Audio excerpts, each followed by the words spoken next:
Major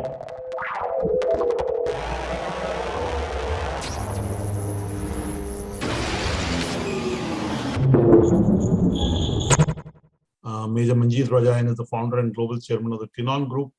Then they operate in all facets of the global outsourced services domain, of which security is security and guarding is a large part, but it involves risk management, which may lead to assessment of electronic risk.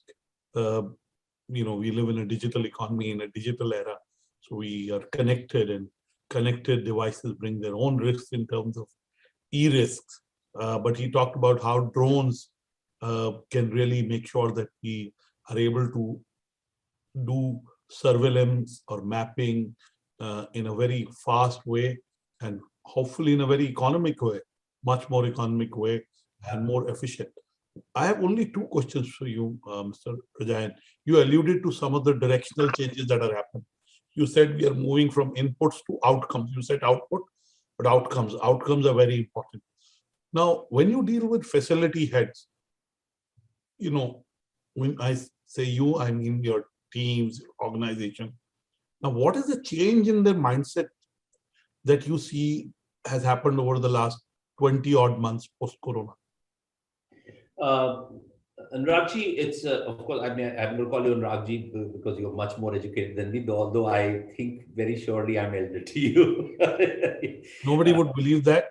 Both of them that are more educated than you and that you're elder to me. You look younger, but yes, I'm younger to you. I told you when I was. I know, we discussed it once. You're very kind. So the clients, I think, the change has been, initial change was, let's wait and watch. I think that was the first 8-9 months. After that, what can you give us better than what you did earlier? That was the second one. Then the third one came where I think the realization has hit that that COVID is here to stay. You will have waves, maybe another one, maybe. So we have to get ready for it. And now when you go to a client and tell him about the use of technology, the input versus output model that I just mentioned, it is actually clicking because it's become a buzzword. Everybody wants to look at the bottom line. It's not about future building the company for 10 years hence. Everybody's about, my this quarter results or my this annual results. So when you go and tell them, look, I'm going to deliver you X amount of savings through doing A, B, C, they are very, very proactively listening. I personally have met at least 5 clients, both in India and overseas. I'm yet to find one CFO who has said no to this proposal. Interesting. So that mindset change has happened. But also let me ask you a numerical question. Let's say if pre-corona, 100 rupees was being spent in facilities management, security, guarding, and let's say technology included, which may include, looking at what the cyber risks are, doing a risk management assessment. Has the budgets been redeployed to look at digital assets and digital footprints and digital risks in a big way? Has that shift happened? Suppose it was 20, I don't know the exact, but it would be less than 20, I'm 100% sure.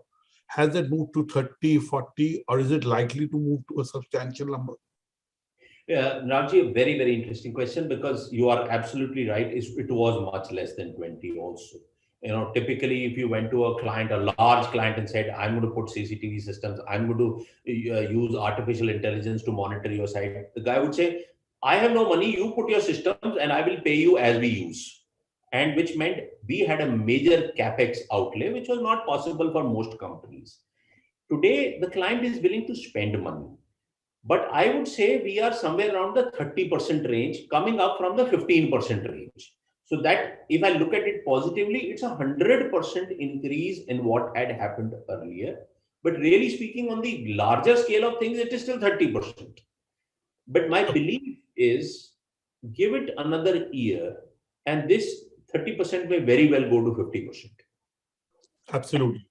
I think more than anything else, it will be driven by, first thing, of course, COVID. And the second is the wage increase. I mean, today, a guy, minimum wages went up from 10,000 to 24,000 in certain states.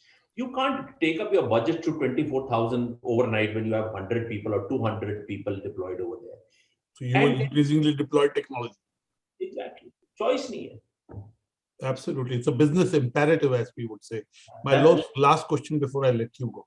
Though you alluded to some of the directional changes happening, the trends, you talked about outcomes, you talked about drones, you talked about deployment in digital infrastructure to mitigate the cost of capital, manpower that has gone up. Suddenly, if you had to make 2 or 3 predictions for the future, if I talk to you in 2 months, 3 months from now, or 6 months from now, what would you have seen changing in the next 3 to 6 months? I'm not talking a very long term. I'm talking next 3 to 6 months. I would actually hedge my bets on 2 things. If the third wave comes, I would see a major change happening, because then people would believe it is happening again and again. If there is no third wave, it may be a little slow. But in both eventualities, the following things will happen. Number one, the cost, the spend on technology will keep ramping up. It may not go from 30 to 50% in the next 6 months, but it'll go from 30 to maybe 32%, 34%, 35%. And more clients will start talking about it and understanding and accepting it. 1.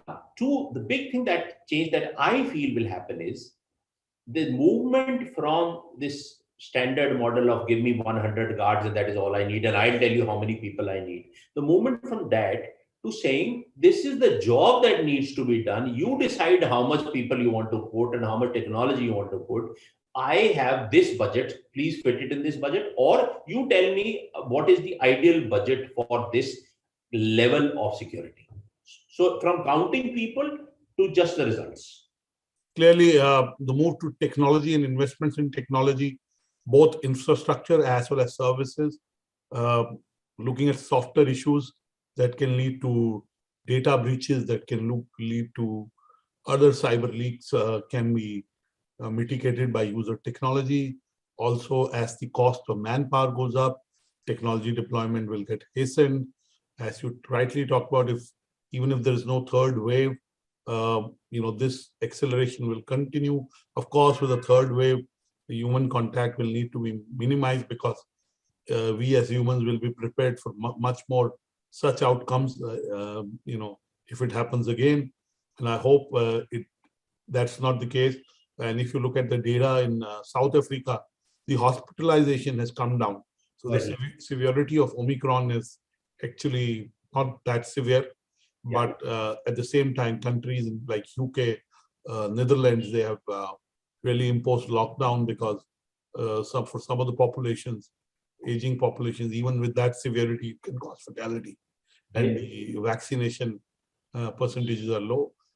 Clearly, the professional outsourced services industry is going through a throes of change.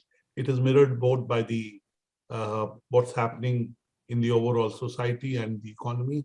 And one thing I will tell you, Major Manjit Rajain, that while we've talked about hybrid in retailing, the physical footfalls in the US have been record. If you look at the Walmart, so the physical security aspect, in spite of e-commerce, e-tailing, I don't think that's going away. Also, if you look at the travel data in India of the last 60 days, the numbers have started to come back. So if there's no third wave, the economic activity and hence the demand for professional outsourced services will go back to peak levels, or possibly may surpass that. So that's my sense, if there is no third wave. That is the only rider, and we are hoping that doesn't happen. Thank you for talking to BW Security World, BW Police World, BW Business World. We are delighted to partner with you on this second edition of OSPAS, and we look forward to seeing you at the awards in some time from now. That was Major Manjit Rajain, the founder, chairman of Tenon Group. Thank you so much.